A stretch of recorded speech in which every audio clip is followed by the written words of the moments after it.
Le président Abdou Diouf, en vérité, je l'ai connu, comme beaucoup de Sénégalais, en 1970, quand Senghor l'avait nommé Premier ministre. C'était la première fois en Afrique de l'Ouest, après les indépendances, que la primature a été créée dans un gouvernement d'État nouvellement indépendant. Donc la primature apparaissait comme une curiosité institutionnelle et Abdou Diouf comme un cobaye audacieux. Et ça a beaucoup frappé l'opinion, surtout dans le milieu universitaire. À l'époque, j'étais à l'université. Et même dans mon milieu familial. Parce que mon père était un syndicaliste, ses frères étaient des hommes politiques, et les gens en parlaient beaucoup. Et présentaient Diouf comme étant un bouclier que Senghor s'apprêtait à sacrifier quelques années après Mamadou Dia, les événements de 1962. Donc c'est en ce moment que moi, comme beaucoup de jeunes, ont commencé à connaître Abdou Diouf, Premier ministre. Et donc, toute l'attention a été portée sur ce monsieur qui quasiment sortait de l'anonymat. Parce que si vous vous remettez dans le contexte de l'époque, on n'avait pas une couverture médiatique, surtout télévisuelle, qui faisait que les personnalités ou les hommes politiques étaient connus.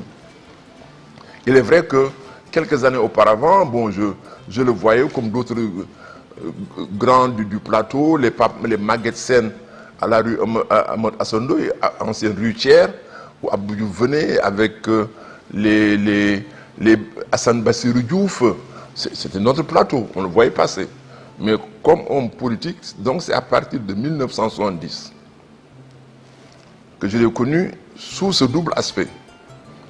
Institution curieuse et cobaye. Et pourquoi nous l'avons beaucoup suivi? Parce que son cheminement était quasiment matière à travaux pratiques à la faculté de droit. Les assistants, les professeurs parlaient beaucoup de lui, justement de cette expérience sénégalaise qu'il conduisait avec tous les risques qu'on supposait. Et c'est beaucoup plus tard qu'on s'est rendu compte que ce monsieur, à côté de Senghor, a été l'artisan principal de l'organisation de la République du Sénégal et de son ossature, son administration. C'est une qualité principale de Diouf qui a été quelque part biaisée par l'ombre de Senghor. Mais la vérité, c'est que c'est Abdou Diouf qui a façonné toute l'administration sénégalaise. Et ceux qui l'ont fréquenté comme nous beaucoup plus tard, dans le gouvernement, en ont eu la démonstration à plusieurs reprises. Parce que plusieurs fois en Conseil des ministres, je vous donne un exemple parlant, quand Sakhir Thiam avait été nommé ministre de l'Enseignement supérieur et Ibrahima Niang, ministre de l'Éducation nationale, se posait le problème de la direction de la recherche scientifique et de son rattachement à l'un ou l'autre ministère. Et ça faisait du tiraillement. Mais en Conseil des ministres, Diouf a retracé toute l'évolution institutionnelle de cette direction. L'armée sénégalaise, c'est également Diouf.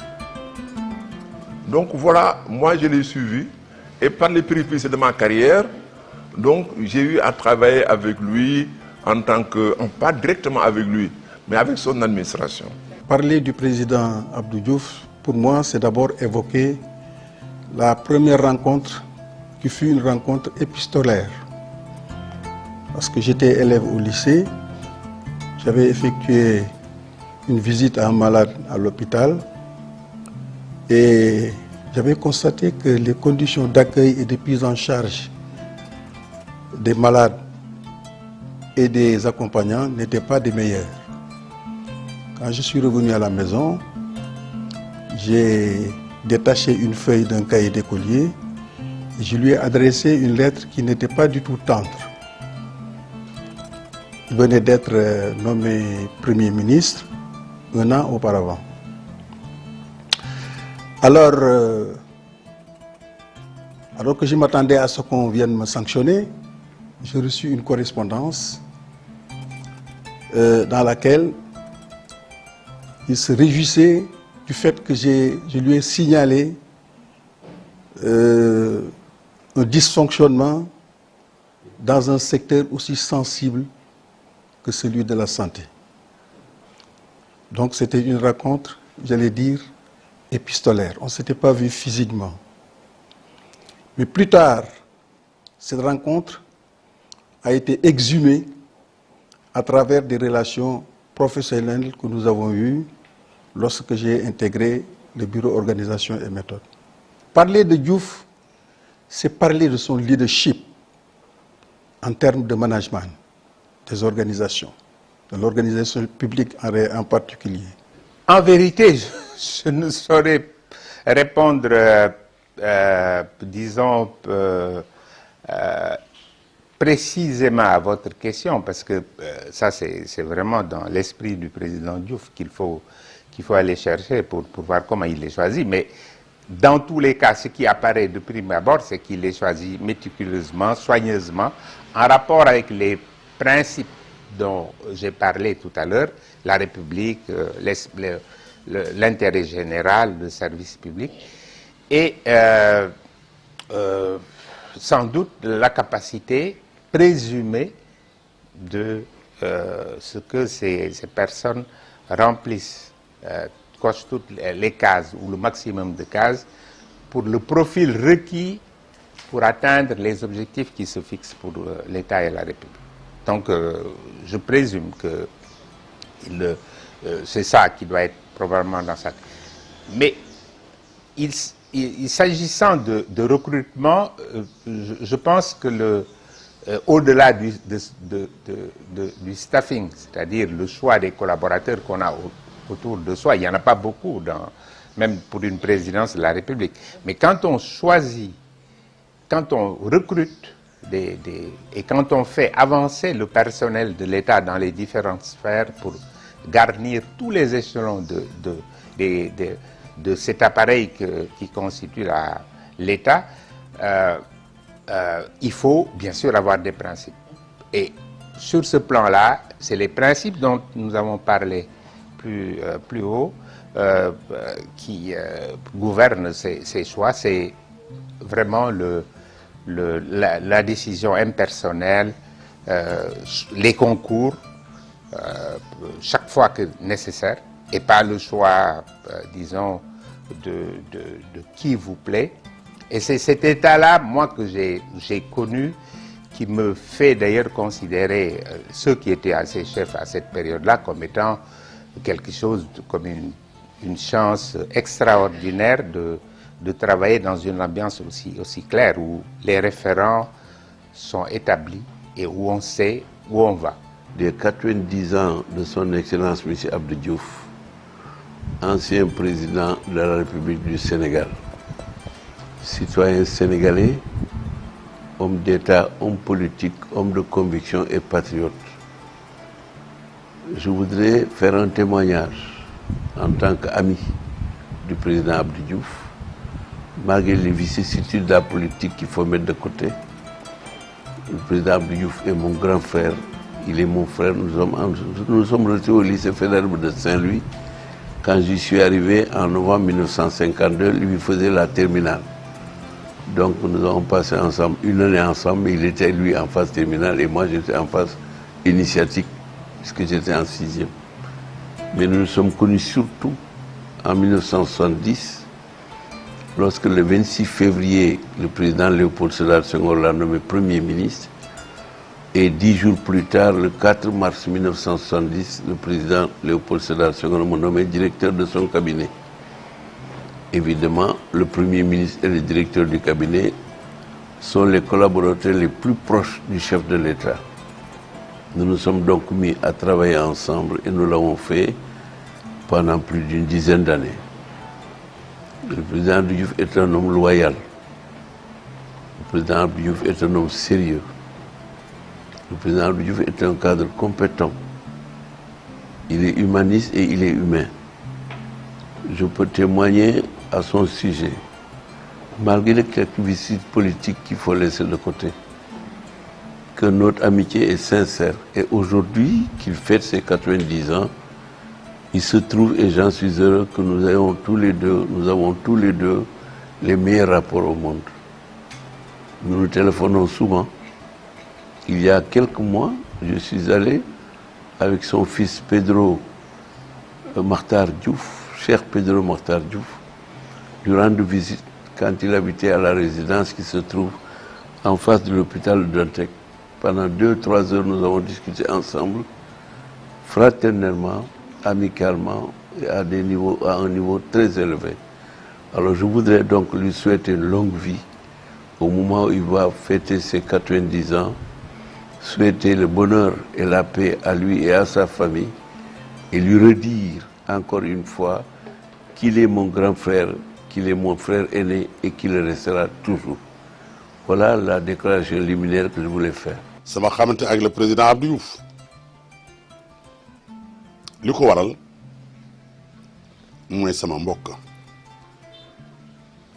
kër gi maam Cheikh Seydi El Hadji Malick dëkkaloon sama baay Amadou Mbaye Maodo kër gi mu jël lool mooy kër Momar Gaye kuy Momar Gaye mooy càmm yul Yacine Gaye moo jur kan moo jur Kumba Dem mu jur le président Abdou Diouf ay nijaayam ay tantam ñoom tante Rama ñoom tante Asi ñoom ñëpp ak sama yaay Ngoone Taal nii la bu nu ma saa ñëw Tiwaawan sax nooy bokk benn lal bu nu fanaane ki ñuy waxtaane tey nag ci anniversaire am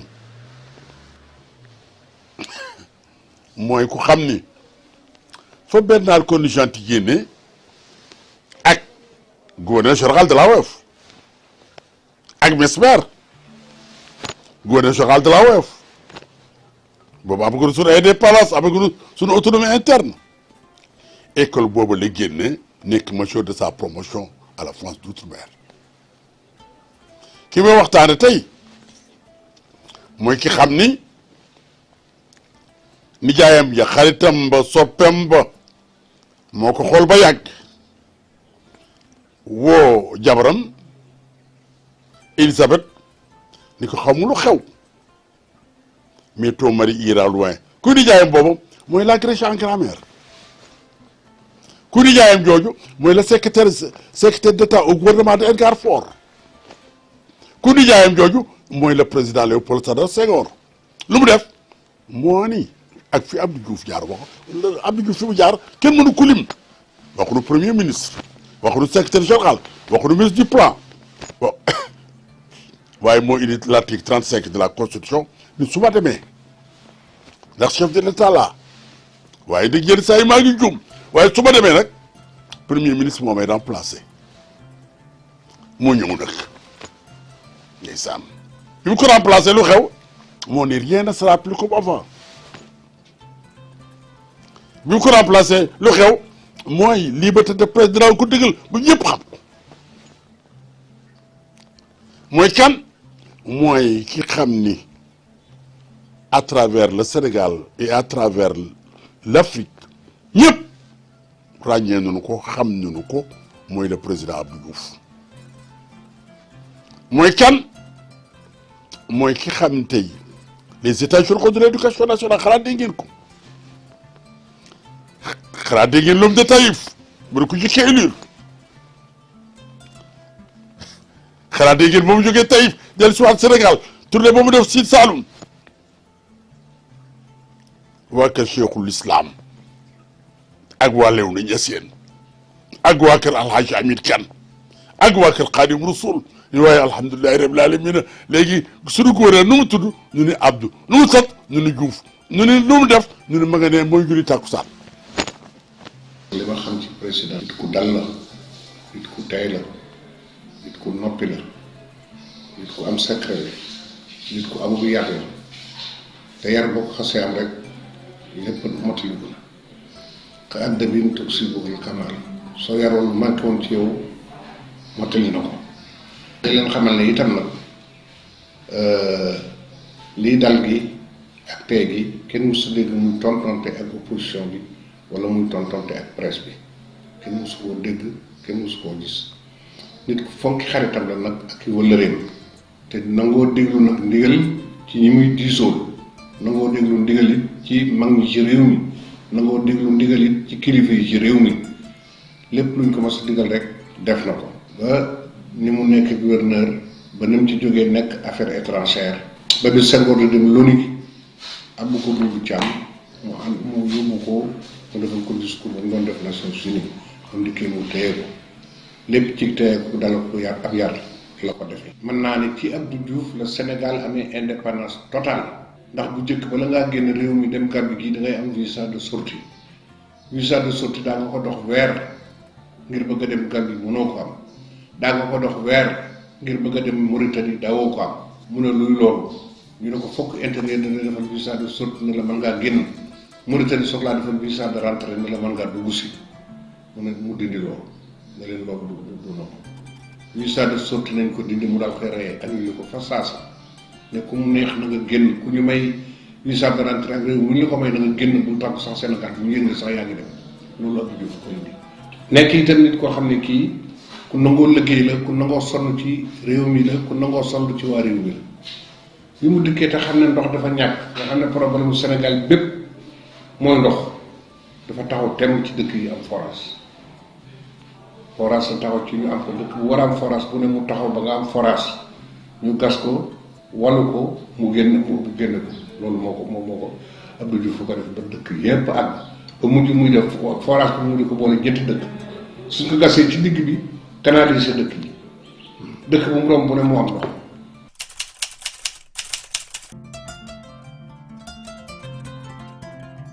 Ma première rencontre avec le président Abdou Diouf a eu lieu exactement en fin 1980.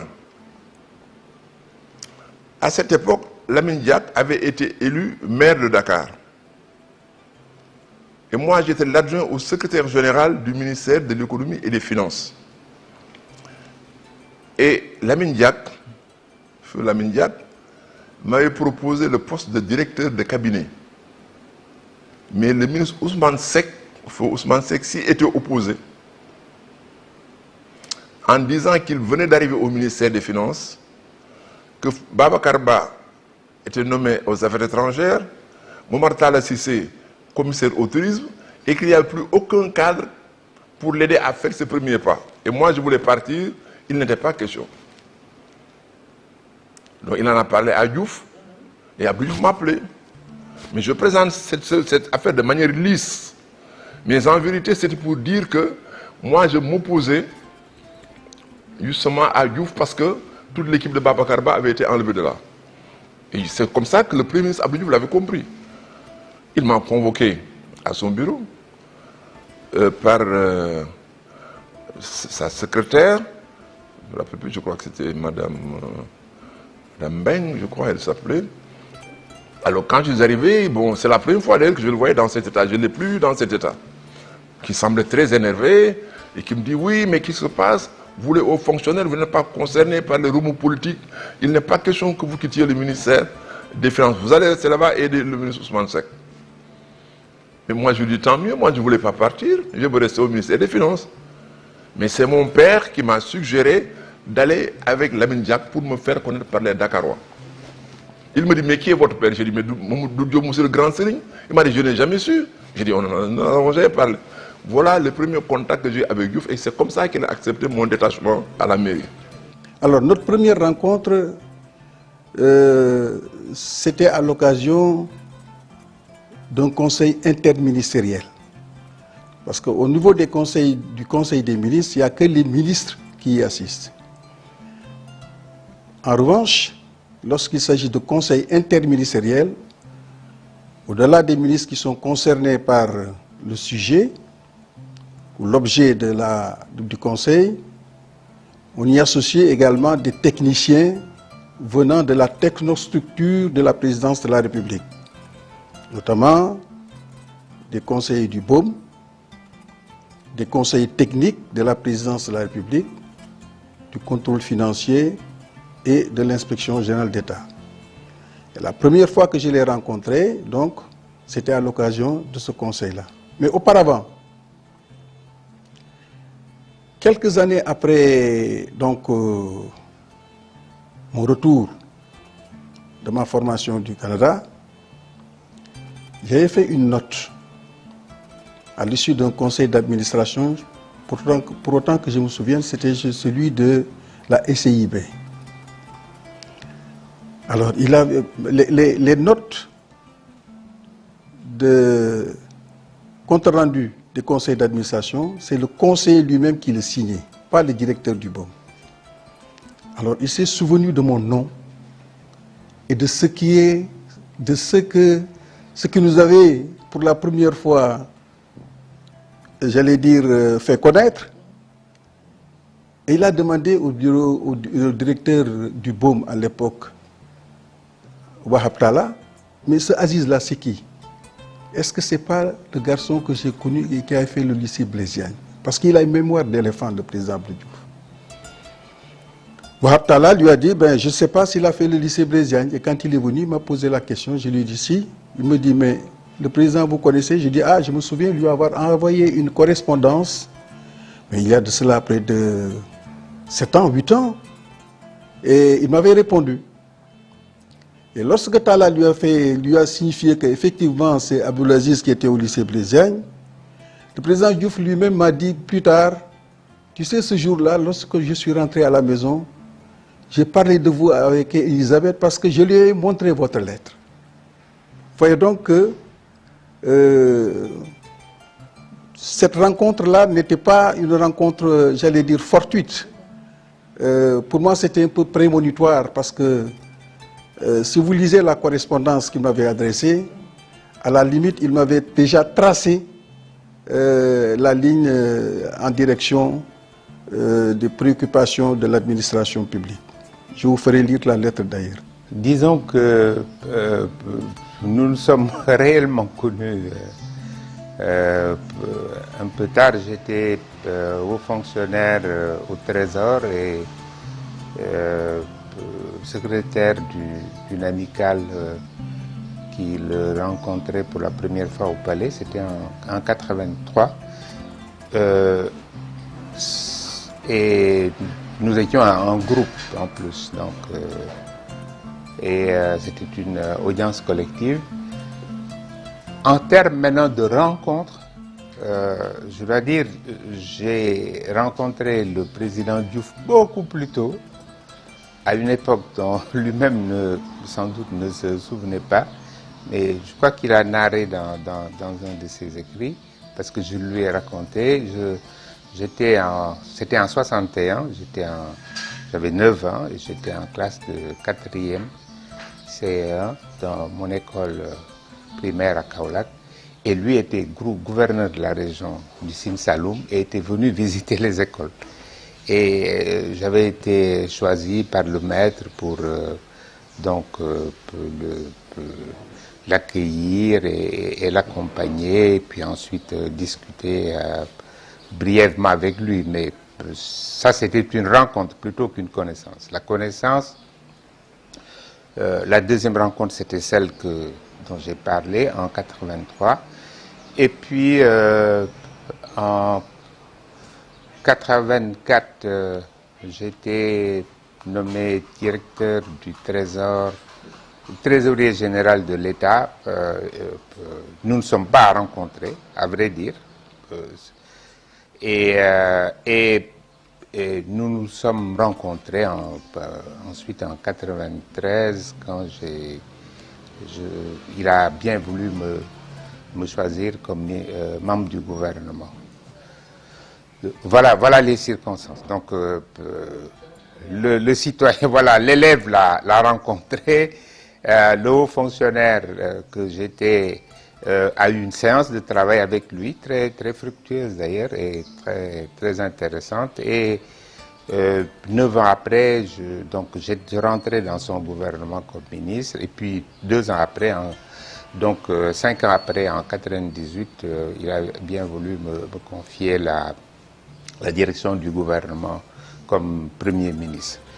Bien entendu, je le rencontrerai maintenant à plusieurs reprises après 2000 et dans des rencontres plus informelles mais beaucoup plus fructueuses où nous avons eu à discuter de tout et de rien à la fois. Vous savez, nous avons commencé à nous rencontrer régulièrement. Encore une fois, je l'ai dit tout à l'heure, lorsque, après le 26 février 1970, il a été nommé Premier ministre par le président Léopold Sédar Senghor, et quelques jours plus tard, le 4 mars, j'ai été nommé directeur du cabinet du président de la République. Ces deux hautes personnalités de l'État travaillent ensemble presque de manière quotidienne. Le chef du gouvernement et le directeur du cabinet présidentiel. Et c'est là que j'ai découvert l'homme, que sans doute l'homme m'a découvert aussi, qui a été un haut fonctionnaire de la plus grande qualité et qui portait des valeurs qui m'ont impressionné et qui ont sans doute beaucoup contribué à la solidité de notre amitié autour du président Léopold Sédar Senghor, avec lequel nous avons travaillé avec loyauté, avec sérieux et avec compétence. Le président Abdou Diouf a été un haut fonctionnaire de la République qui a servi comme directeur du cabinet du président de la République, secrétaire général de la présidence de la République, ministre à plusieurs postes dans le gouvernement avant d'être nommé Premier ministre. C'est ce poste-là qu'il va quitter le 1er janvier 1981 pour devenir président de la République du Sénégal en vertu de l'article 35 qui disait qu'en cas d'absence ou de démission du président de la République, que c'est son Premier ministre, article 35, qui le remplaçait aussitôt. Voilà comment il est devenu président de la République jusqu'en l'an 2000, où il a été remplacé par le président Abdoulaye Wade à l'issue d'élections démocratiques, libres et transparentes.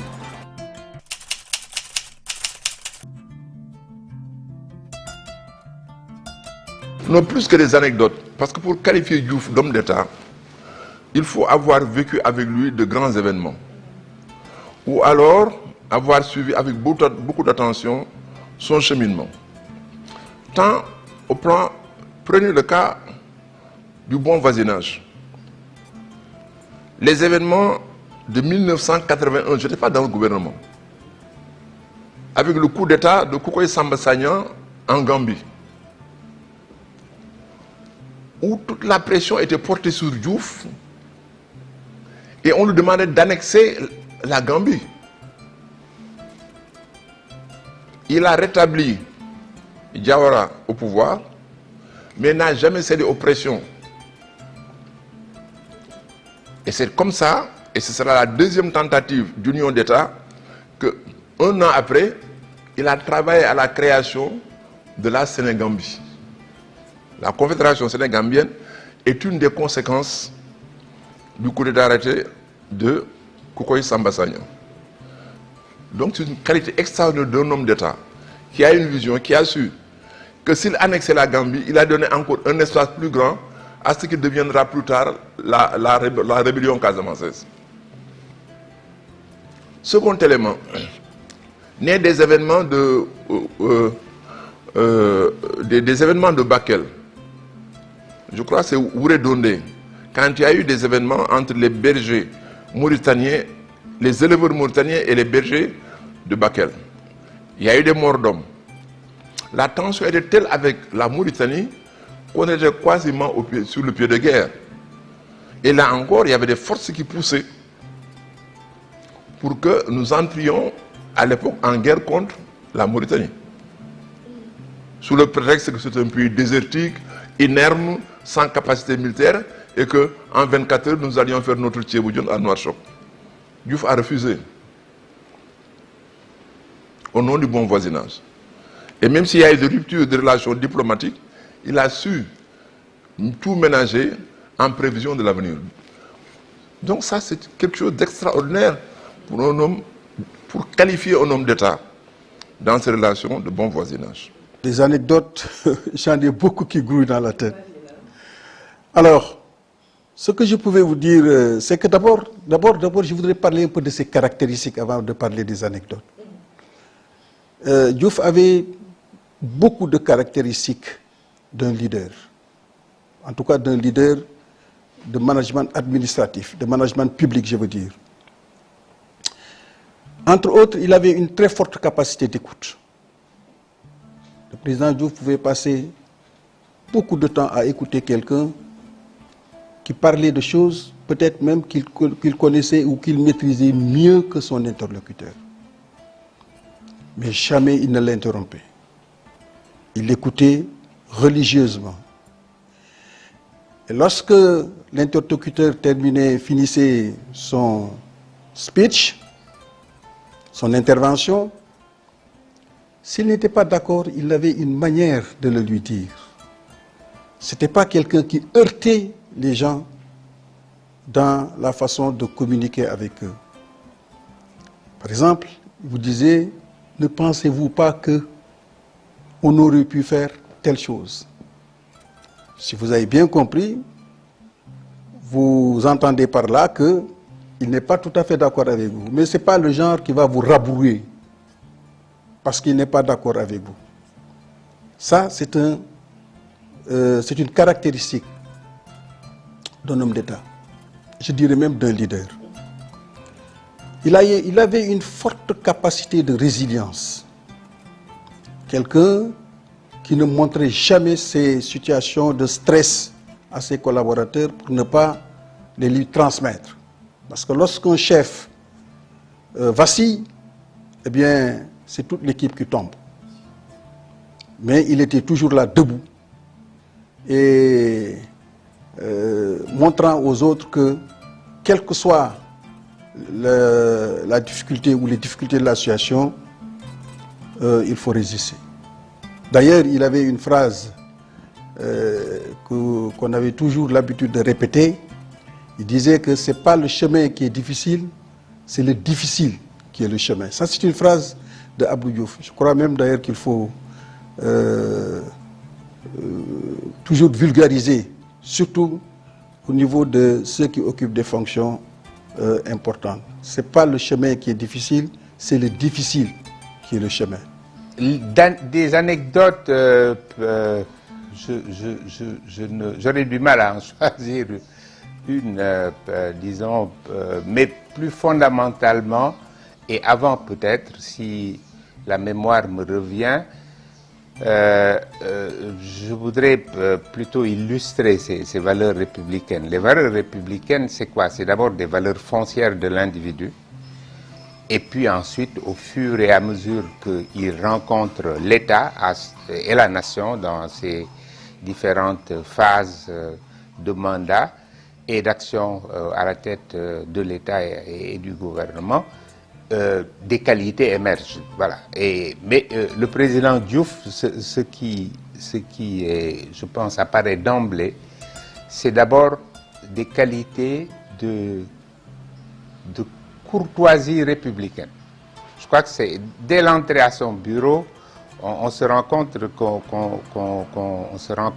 qu'on a en face de soi quelqu'un qui a été à l'école du président Senghor, courtoisie, bien sûr, précision, disons, des rendez-vous, respect des horaires, exquise urbanité à l'accueil comme à l'accompagnement, et puis posture d'écoute attentive qui vous met à l'aise et qui vous permet de livrer votre message quand vous le rencontrez, partout. Et ça, c'est déjà quelque chose qui ne manque pas d'émerveiller et de séduire. Surtout quand on saura après qu'en plus de cela, il a une mémoire phénoménale des choses et des hommes. C'est quand même important. En ce qui concerne la République, je crois que c'est la première qualité d'un chef, qu'il soit un chef d'entreprise, un chef de foyer, comme un chef d'État, à mon sens, c'est la probité et l'intégrité. Le président Abdou Diouf a ces qualités au plus haut point. La probité et l'intégrité baignent totalement dans son univers, son environnement de travail, la manière dont il gère ses dossiers, il gère les hommes, rencontre, il organise des réunions, si bien que dès que vous le connaissez sur ce registre, vous pouvez déjà tirer toutes les conséquences des propositions que vous lui faites ou des décisions qui en subissent. Donc, probité, intégrité, respect aussi de la légalité étant entendue comme les règles écrites, mais aussi les traditions établies. Dès lors qu'il y a une tradition qui, depuis des années, disons, structure et organise la vie de la République, le président Diouf tient à ce qu'elle soit, disons, respectée dans les actes de tous les jours des membres du gouvernement, pris individuellement ou collectivement. Et ça c'est également une marque importante dans le travail de groupe, puisque ces collaborateurs savent quels sont les référents qui sont les plus importants et ceux qui sont au plus haut point, ceux qui l'engagent. C'est la légalité. Et bien sûr, au-delà, c'est la République, c'est-à-dire cette robe de l'État, puisqu'on aurait pu choisir une autre robe qui était la royauté ou autre chose, qui marque la République du Sénégal depuis le début et qu'il faut que le chef de l'État incarne dans ses actes de tous les jours. La République, c'est-à-dire la chose que nous avons ensemble.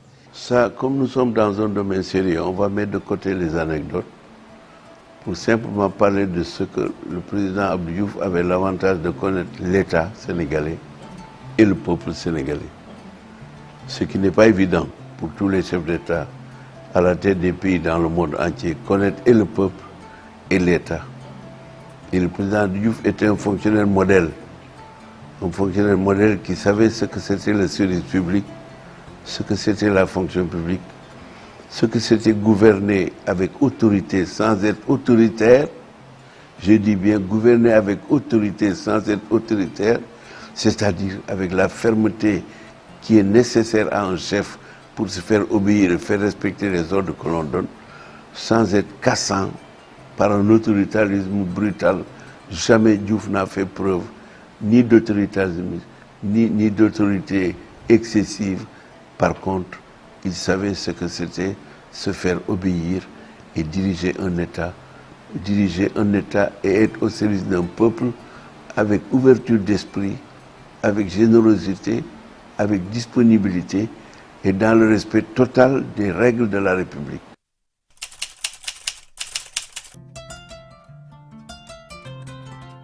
Mais ce qui a failli basculer le Sénégal, mais les événements en Gambie, il ne faut pas croire que la déstabilisation du Sénégal ne pouvait venir que de phénomènes intérieurs. Parce que nos relations avec la Libye se sont dégradées à partir de là. Avec l'Irak, qui soutenait la Mauritanie, c'était des facteurs qui pouvaient faire éclater le Sénégal. Donc moi, je ne choisis pas peut-être des phénomènes presque anodins par rapport à des choses qui aujourd'hui, vous le voyez dans la sous-région, ont pu fleurir et créer dans toute la zone du Mali, de la Guinée, des choses qui ont prospéré avec le temps. Donc ça sont des éléments forts. Troisième élément, pour montrer que Diouf a des qualités intrinsèques liées à son idiosyncrasie, c'est-à-dire sa réaction par rapport aux événements extérieurs. C'est un peu sa présidence de l'Union africaine et tout le travail qu'il a mené pour ramener l'Afrique du Sud dans le concert des nations indépendantes. Élément extrêmement important avec la sortie de Mandela de prison.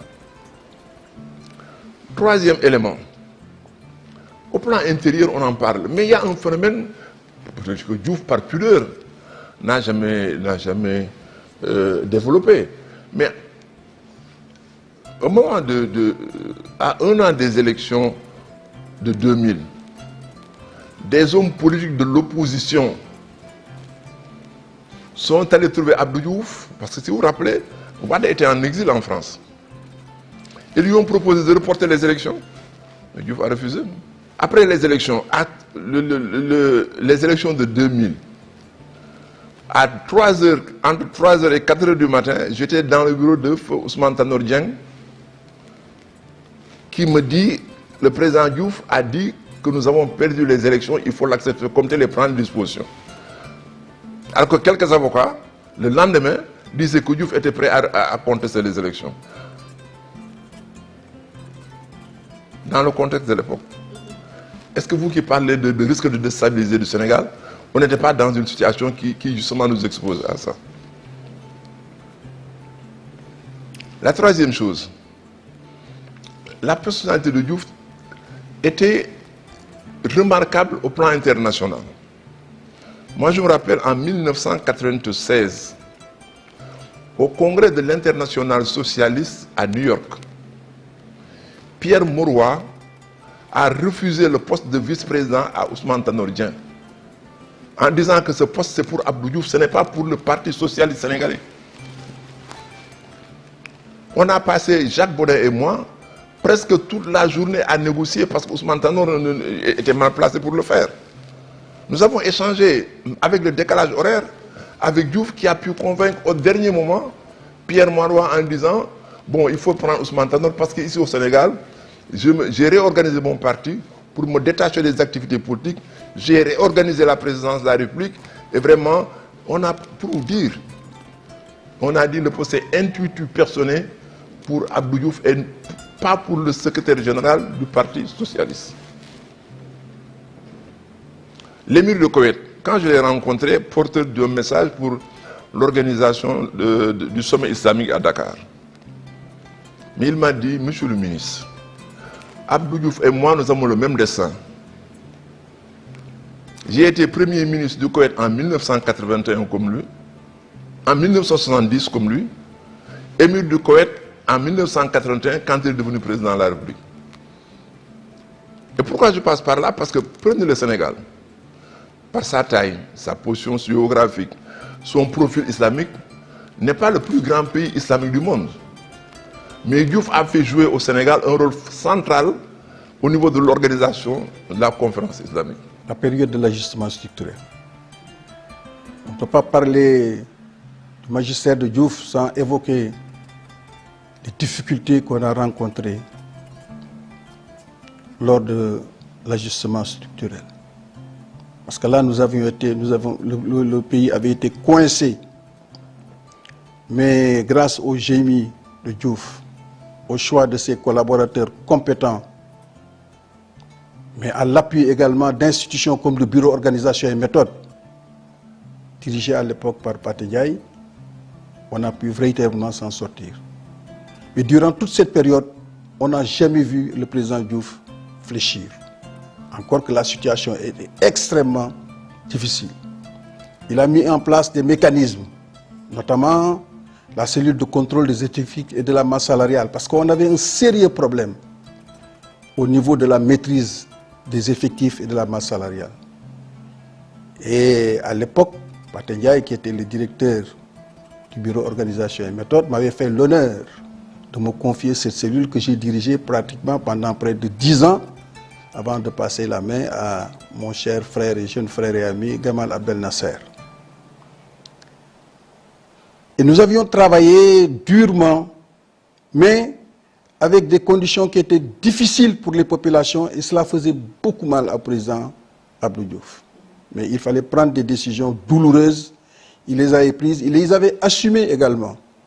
Ce qui fait qu'on s'en est sorti, et au bout du compte, nous avons pu assainir et les finances publiques, et surtout la situation des effectifs et de la masse salariale.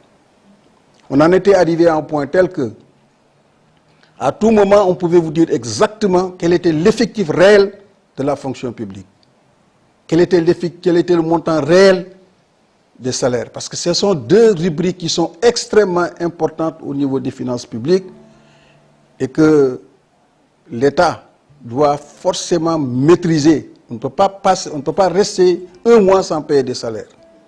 Or, il y a une forte corrélation entre l'évolution des effectifs et le niveau de développement de la masse salariale. On avait fini véritablement à maîtriser ces deux aspects, ce qui nous avait permis d'entrer aisément dans une autre phase, en tout cas qui a permis à l'État de respirer par rapport à la situation financière que nous avions connue auparavant. Il faut dire également qu'à l'époque, il avait un excellent ministre de l'économie et des finances, l'inspecteur général d'État Moustapha Diagne, qui a parfaitement maîtrisé les finances publiques après le départ justement d'un autre inspecteur du Trésor, brillant technocrate, Mamadou Lamine Loum. Je pense que s'agissant d'une période aussi longue, que celle du président Diouf à la tête de l'État, en tout cas dans les différentes stations, disons, qu'il a eu à occuper. Je crois que ce qu'il faut dire, c'est d'abord les événements heureux comme douloureux. Il ne peut pas être que douloureux. C'est les événements critiques et cruciaux à des périodes de la nation. Et bien entendu, des événements douloureux, il n'en a pas manqué, parce que la vie publique nationale est ainsi faite, mais aussi la vie publique, la conjoncture internationale, la conjoncture sous-régionale. Pour ne prendre que celle-là, la conjoncture sous-régionale, dans la période où le président Diouf a été président, on a eu aussi bien la crise avec la Gambie, mais on a eu aussi de l'autre côté la Confédération qui a été une éclaircie, même si elle a avorté. On a eu le conflit avec la Mauritanie, on a eu l'intervention en Guinée-Bissau, qui sont des éléments à la fin d'ailleurs du mandat du président Diouf. Donc c'est des événements extrêmement poignants. La crise casamançaise, pour terminer par un élément d'ordre interne, ce sont des éléments extrêmement douloureux. Pour ne nous attarder que sur la crise casamançaise, c'est un événement qui a presque été contemporain de l'arrivée du président Diouf jusqu'à son départ en 1983. Mais tous ces événements, donc c'est un événement, ce dernier-là, au long cours, et qui a permis de se rendre compte quand même qu'il y a eu toujours une constante dans la manière de mener, même de gérer ces événements qui sont des événements qui engagent la force publique, etc., avec beaucoup de parcimonie, de mesure, de tempérance, d'équilibre, etc. Bien sûr, y compris même dans les événements politiques comme 88 et des événements post-électoraux assez douloureux comme en 1993, etc. Donc, dans tous ces moments-là, s'il y a une constante, ça a été beaucoup de tempérance, beaucoup de calme et un sens disons, de l'intérêt supérieur de l'État qui a primé et qui a fait qu'à aucun moment, en tout cas, les collaborateurs qui étaient à côté de lui, pour prendre un exemple sur la crise, la crise avec la Guinée-Bissau, l'intervention en Guinée-Bissau et les derniers éléments de la crise casamançaise jusqu'aux négociations qu'on a connues juste avant 2000. Et nous, on a constaté, en tout cas en tant que membre des cercles proches du président Diouf, une constante qui ne s'est jamais démentie, c'est celle de laisser les collaborateurs faire leur travail, remonter, préparer les décisions collectivement et avoir surtout une application constante de ce que c'est qu'un principe de gouvernance concertée. La concertation avec le président Diouf, notamment dans ces 7 dernières années, ça a été quelque chose de constant, de fabuleux et qui a conduit aux résultats les plus importants que la République du Sénégal ait à connaître sur le plan économique, social, depuis son indépendance. Et que d'ailleurs, on a eu beaucoup de joie et de plaisir personnel à reconduire dans beaucoup de pays africains qui ont eu à connaître disons, des heures assez sombres dans la gestion des affaires de l'État et qui ont voulu avoir avec les populations, disons, des dynamiques d'échange et de concertation avant de prendre les décisions qui engagent tout le monde.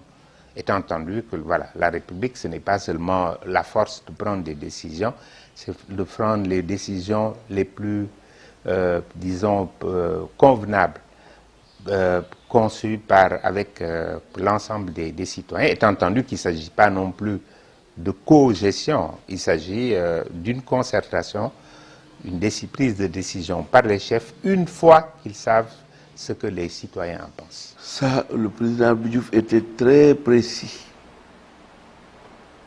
dans le choix de ses collaborateurs. Ceux d'entre eux que j'ai connus et avec qui j'ai travaillé, je sais qu'il les choisissait sur la pointe de la précision et du sens de la responsabilité qu'il leur connaissait. Je n'ai jamais connu de collaborateur du président Abdou Diouf paresseux ou bien qui était dans la léthargie, la paresse. Non. Il les choisissait sur la base de critères précis, ce qui en faisait des fonctionnaires modèles comme lui. Et ils ont été de la plus haute compétence, ceux-là et celles que j'ai connues comme ses collaborateurs et collaboratrices. Il était précis dans ses choix et il le faisait sur des bases précises de compétences, de sérieux, de capacités administratives et techniques.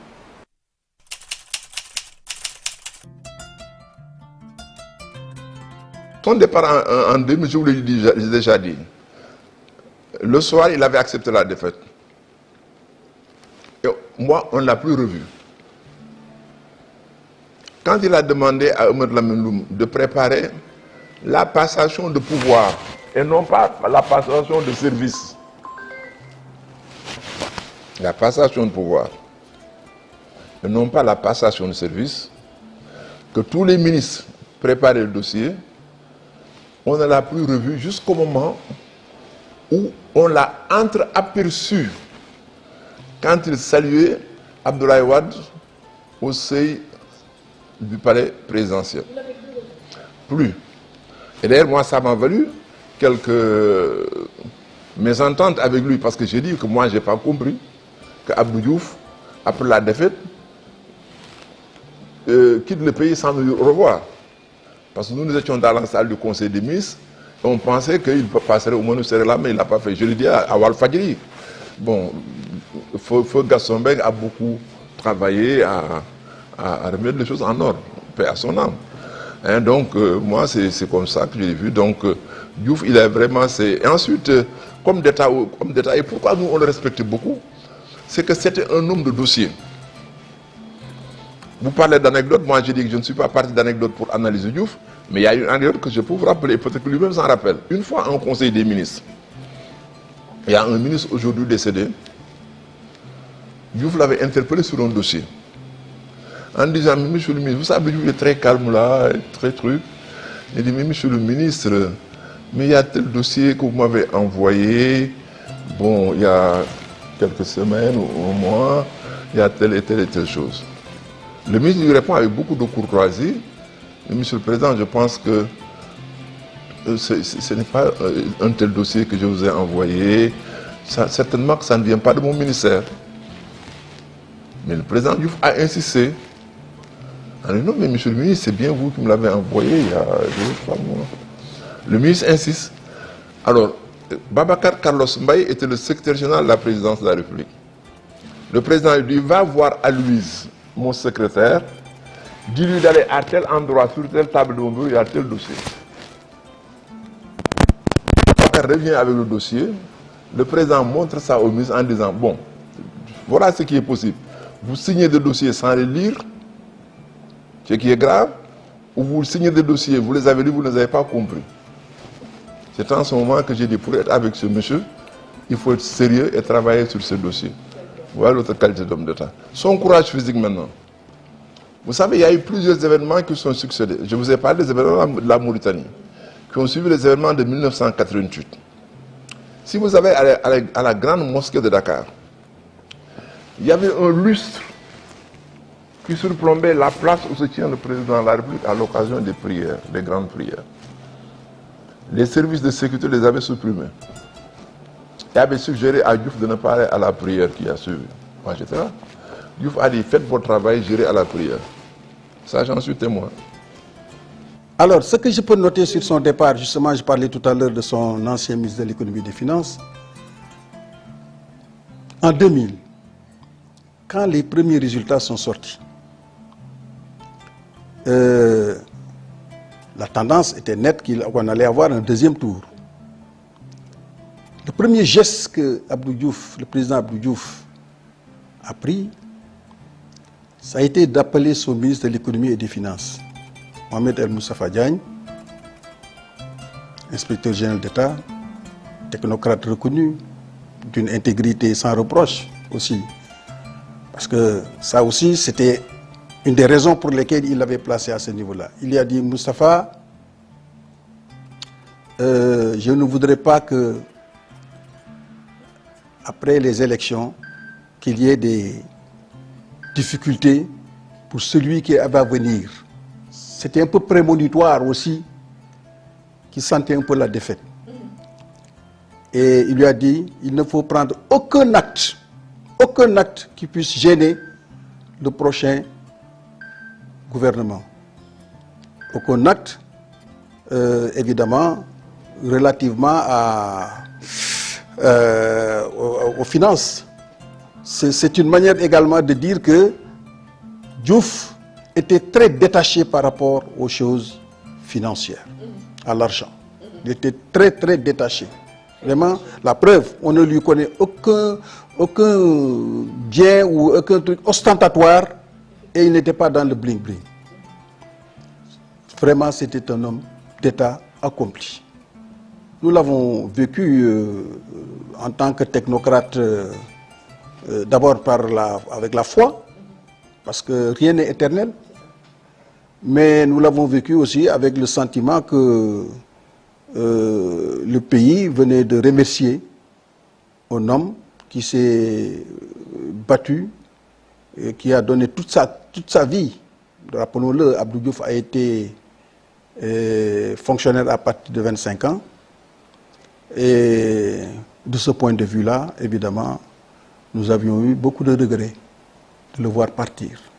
De voir partir quelqu'un qui nous a toujours démontré ses caractères de leader, ses caractères d'homme d'État, soucieux de l'orthodoxie dans la pratique administrative. Le président Abdou Diouf, son départ, je pense, a été un départ, disons, événement pour nous, parce que c'était la première alternance, disons, à la suite d'élections donc au Sénégal, et nous l'avons vécu comme un moment très fort également, disons, qui illustre un peu la capacité de la République à passer par le cap de tous événements, aussi bien ceux qui sont courants que ceux qui sont exceptionnels, comme l'alternance. Et je crois que le président Diouf est resté de bout en bout, j'allais dire, constant dans sa volonté de ne céder à aucun, disons, aucun marchandage et aucune menace, que ce soit interne ou externe. Et il a réussi jusqu'au bout à tenir le cap, à sortir majoritaire, même ayant perdu la majorité, disons, au premier tour, en étant largement en tête et en perdant les élections au second tour, comme cela était tout à fait possible dans l'évolution normale des choses au Sénégal, pour qui observe les élections et pour qui est un peu sensibilisé aux questions de statistiques et de loi des nombres, des grands nombres. Donc, c'était quelque chose de tout à fait possible. Et il a vécu avec grandeur et a permis à notre pays de rester un des modèles de démocratie dans le monde. Moi, mon dernier mot, quand on porte un jugement sur Diouf, c'est de dire d'abord, n'est pas homme d'État qui veut. Ce n'est pas parce qu'on a été nommé ministre qu'on est homme d'État. Ce n'est pas parce qu'on a été Premier ministre qu'on a été homme d'État. Pour être un homme d'État, il faut avoir servi l'État, avoir subi les contraintes de l'État et mesurer le poids de la charge à chaque étape de la carrière. Or, Diouf je crois de l'âge de 25 ou 26 ans jusqu'à son départ, a vécu sous les arcanes de l'État. C'est pour cette raison qu'on peut le donner en modèle de rigueur, d'austérité, de sobriété. Il s'est toujours éloigné du bling-bling, sobre dans les mondanités, sobre dans sa vesture et extrêmement humble. Moi, ce sont des qualificatifs sur lesquels j'insiste parce que ce sont des choses que j'ai constatées tant à l'intérieur du pays qu'à l'extérieur du pays. Donc, le message que je donne à ceux qui gouvernent aujourd'hui, comme à ceux qui gouverneront demain, c'est d'abord la capacité de dépassement. Je vous donne un dernier exemple en tant que journaliste. C'est Abdou Diouf lui-même qui m'a dit, au plus fort des attaques de la presse contre lui, particulièrement du Cafard Libéré, il a demandé au service du protocole de ne plus livrer le Cafard au palais pour préserver Elisabeth des attaques. Il s'en est tenu là, il n'est pas allé plus loin.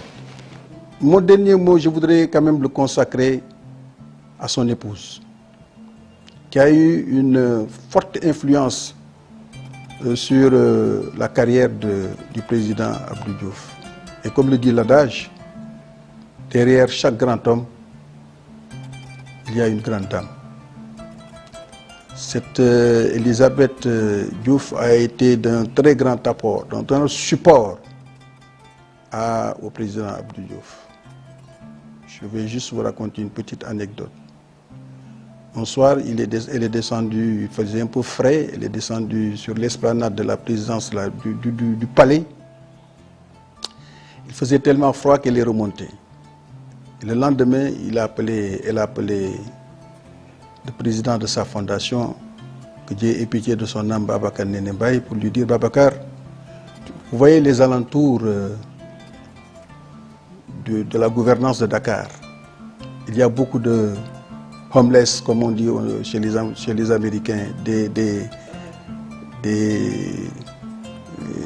gens qui n'avaient pas de logis, des sans-logis, je ne sais pas comment, il y a une expression consacrée, des sans-abri.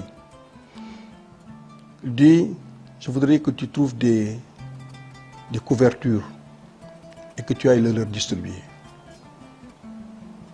Babacar a pris note et en partant, elle l'a appelé pour lui dire, je ne voudrais pas que l'événement soit médiatisé. Comme quoi, elle l'avait fait exclusivement pour des raisons humanitaires. Elle ne l'avait pas fait parce qu'elle voulait que ça soit qu'il y ait un effet, entre guillemets, positif sur sa publicité personnelle. Mais c'était un geste humanitaire qu'elle avait pris. Et ça, c'est un parmi beaucoup d'exemples qui démontrent la générosité, la disponibilité d'Elisabeth Diouf. Que le bon Dieu nous accorde le don de la vie encore pour pouvoir être présent à lui d'abord, puisque c'est son anniversaire qui est fêté, et également à son épouse, Madame Diouf, à qui je ne peux pas ne pas penser, et à sa famille, tous ses enfants, aussi bien les enfants que les petits-enfants, et à sa parentèle de Louga, de Saint-Louis, des autres coins du Sénégal, et à ses amis, nombreux dans le monde, au Sénégal, en Afrique, en Europe et dans tous les continents, qui le retiennent comme un exemple d'un destin accompli fidèlement, sans beaucoup de frioriture et avec beaucoup de modestie et de grandeur en même temps. Et qu'il vive encore longtemps parmi nous en bonne santé et que nous arrivions à d'autres rendez-vous pour célébrer ces anniversaires chaque année. Le 7 septembre, donc dans quelques jours, un Sénégalais, un citoyen sénégalais, qui est un modèle de sérieux et de compétence. L'ancien président de la République, le président Abdou Diouf, va célébrer avec sa famille et ses amis, nous tous ensemble, il va célébrer le 90e anniversaire de sa venue au monde, c'est-à-dire son 90e anniversaire. En tant que Moustapha Niasse, moi, j'ai été son collaborateur. Je crois que le président Diouf a dû au moins signer 15 décrets me concernant dans des nominations, des promotions, des attributions. Vous croyez que cela s'oublie? Cela ne s'oublie pas. Au contraire. Donc c'est en guise de reconnaissance et d'amitié que je conclue ce témoignage. Le président Abdou Diouf est grand non seulement par la taille, mais c'est un grand Sénégalais, c'est un grand homme d'État, c'est un grand homme de culture, c'est un grand citoyen sénégalais et je souhaite qu'il vive encore longtemps parmi nous et que ces Sénégalais lui marquent leur reconnaissance et leur gratitude pour avoir servi ce pays avec sérieux et avec compétence. Un grand républicain, un grand Sénégalais, un grand chef d'État, un gardien de la Constitution. sa at yi nga am ñaan nun duna bu feetaan yeneen di at maa ngi lay nuyu yow président maa ngi lay sant yow le gardien de la constitution maa ngi lay sant yaa waxoon ni Hadj Mansour man la Diouf nga ne ma réew mi incha allah jàmm rek laa fi def jàmm rek laa fi bëgg yaay kan yaa woote gouvernement majorité élection majorité présidentielle def lan ni Ablaye Wade kaay yaay sama nijaay ministre d'État Ousmane Ngom ministre de la Santé Idriss Seck sama jarbaat bu baax boobu moom itam ministre du commerce Aminata Tall ministre de la femme ñun la lu tax nga def lii nga ni réew mi laa bëggul benn coow am fi jàmm rek laa bëgg looy homme de paix bi yàlla mi xam ne durate wu ko yàlla rek a mën ay Diouf maa ngi lay ñaanal le gardien de la constitution maa ngi lay ñaanal président waaye sa at yi yan noonu dunu ba at yu bëree bëri yu ci tegu di nuyu Sénégal yëpp nag di ndokkeel Sénégalais yëpp ndax yow xaritu Sénégalais yëpp nga waaye nag du Sénégal rek xaritu africain yi nga réew moo wàcc à travers li ñu tuddee woon Afrique occidentale française du yaakaar ni yaay chef d'État